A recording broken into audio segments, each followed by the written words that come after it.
couple hundred RPM is maybe one of the greatest sounds in the automotive industry today. Let's get the POV hat on and go film it, because I want you to see what it's like to drive. I agree. I hope it's coming through the binaural audio, but like you can hear every single thing in the back of this car. You can hear the throttle crack when you downshift.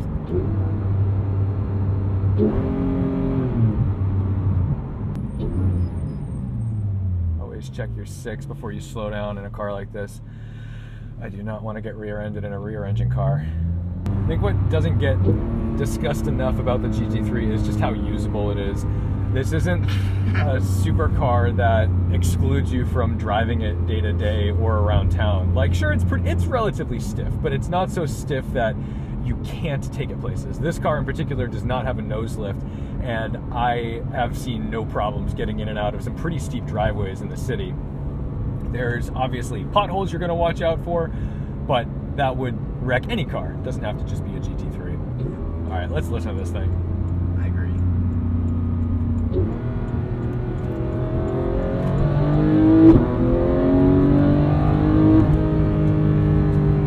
You thought that was a cop too? Yep. I saw the lights. I was like, oh god.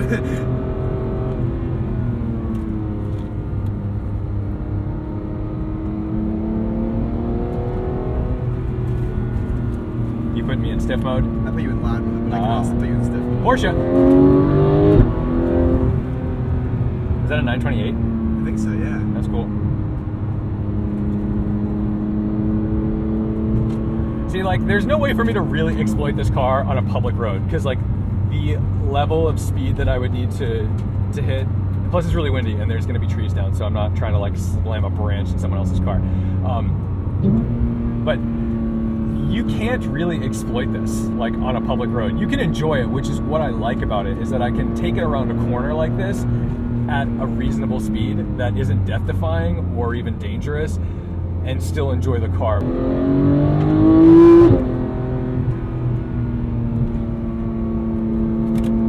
And there's quite a bit of torque in this mid-range. I don't need to bring it out, although it sounds great at 9,000 RPM.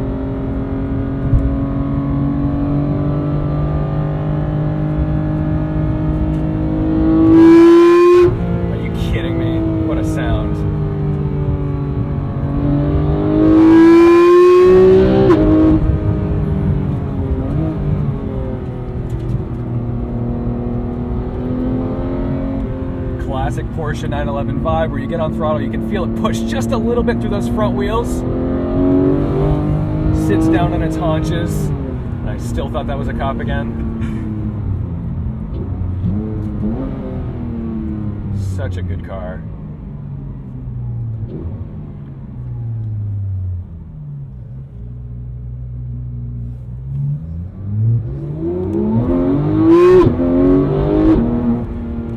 Gets out of the hole. If I did that in the Aston Martin and the Vantage, it would just spin the whole time. If I did that in a C63, it would spin the whole time. If I did that in my M3, it would spin a little bit because it doesn't have very much torque. This car, because of the weight distribution, like I'm telling you guys about 911s, but if you're not a 911 person, all that weight is over the rear wheels. You've got big, like what, 305, 325s, 315s, something like that back there, and there's tons of grip. And so when you get on that throttle, it just settles that all down and you can just go. Now, the sacrifice of that is the front wheels. But because the 991 generation has been tailored so specifically, it actually drives pretty normal. It drives more like a mid-engine car. Whereas, like, if you go to 997, 996 generations, when you get on throttle, especially in turbos, this is now useless. You basically have no steering. You get on throttle, I hope you're pointed in the right direction because you're going that way.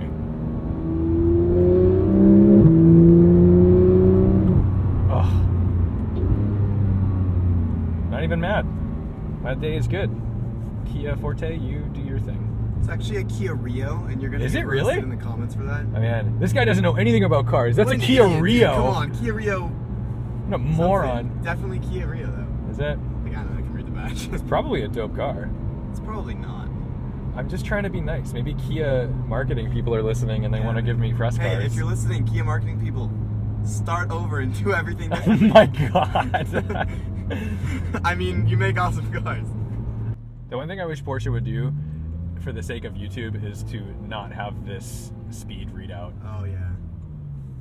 Lots of hikers around today. We will be cautious of them as well.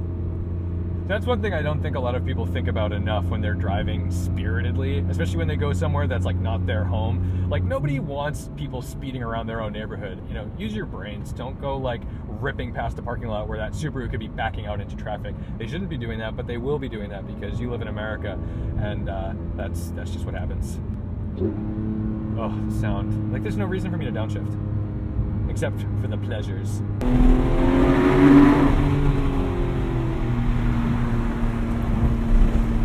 And with PDK, downshift mid-corner doesn't really upset the car.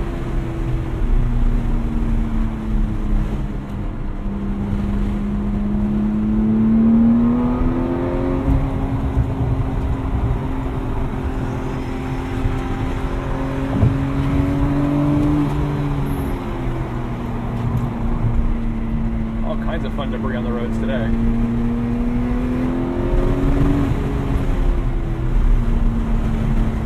So much grip, it's insane. Pulled off so we can get a little sound under here.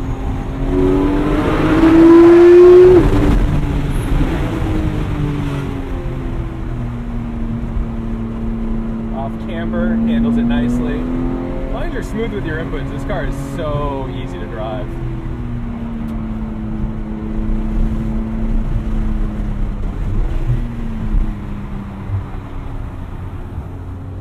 Lovely, lovely, lovely car. You could just do that all day.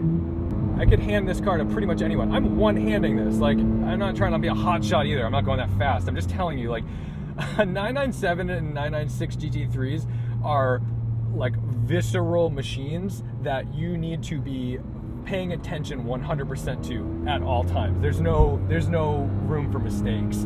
This car still gives you like a nice raw feeling, but at the same time, you get to enjoy it. And it's like, it's not just like game over because you're not a great driver. Like you can kind of mess up in it, which is nice. Isn't that a good attribute to have in a supercar? Like you can mess it up. Yeah, I mean, I feel like that's kind of a theme with most modern supercars, is that they are more, ooh, that's clean. E28. They're more forgiving, just from what I've driven compared to like older cars. For sure. I mean, I think that's partially just due to how far technology has advanced with like traction control.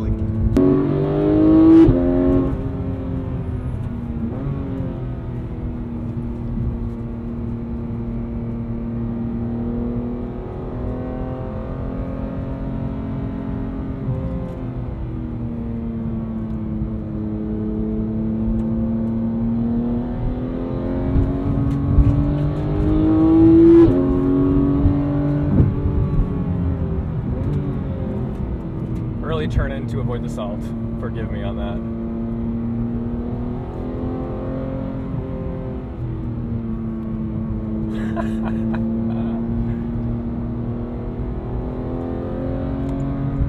Oh, we're done with that?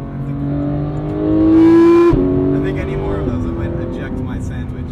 Yeah. Lunch is meant to go down, never up. Yeah. Who just casually owns that? That is cool. You wouldn't even notice if you ran over this car. All right, now comes the thing when you're like, where should I park a GT3? And I think down here is the answer. I am with you on that one. I'm feeling Vision Works, and I'm feeling this spot. Well, you don't want someone to hit it that needs glasses. When you need a winter beater. Look how much fuel capacity this thing is. Boom. Probably goes through that. Boom. It's tempting to go park up next to that Unimog in the GT3, but we know what happens when you park Porsches next to big, fat, tired trucks, and we don't want that again. I always forget which side these things are on. So my Porsche... Right side. It's on the right side? Okay. Yeah, it's on the right side. All right. Well, we want to be good doobies, and when somebody gives you a car to play with for the day, you always want to give them a full tank of gas. Like, that's just etiquette. So that's the least you can do. It's the least you can do. It's one thing if it's like, oh, we're gonna go do a winding road shoot, you're gonna shoot the car for 20 minutes, whatever. But like, if you've got a car and you're gonna put like 50, 60 miles on it or something like that, and you're gonna go buzz around, like, return it with fuel. If you don't already follow me on Instagram, by the way, my Instagram's @carsofmass. I do a lot of photography work with Tom and with other people. If you're from the Boston area and you want to get your car shot, please let me know. I'm pretty much around all the time. I live in the Lexington area, so you want cool pictures, you know who to call. You know what? Good idea. Let's just go shoot it down where I shot the NSX. Okay. There's a great spot for that.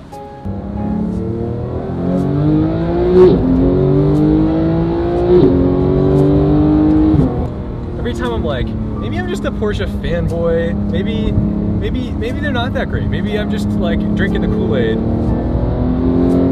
Then you go for a drive. Listen.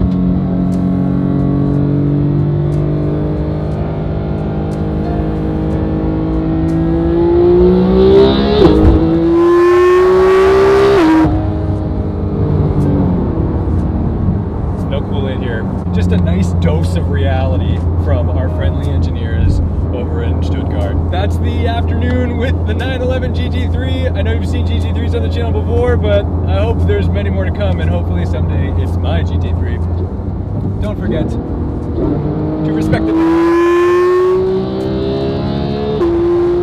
And stay tuned for the next one. That should not be allowed. I'm very glad it's allowed. That Yes. should always be allowed for the rest of time.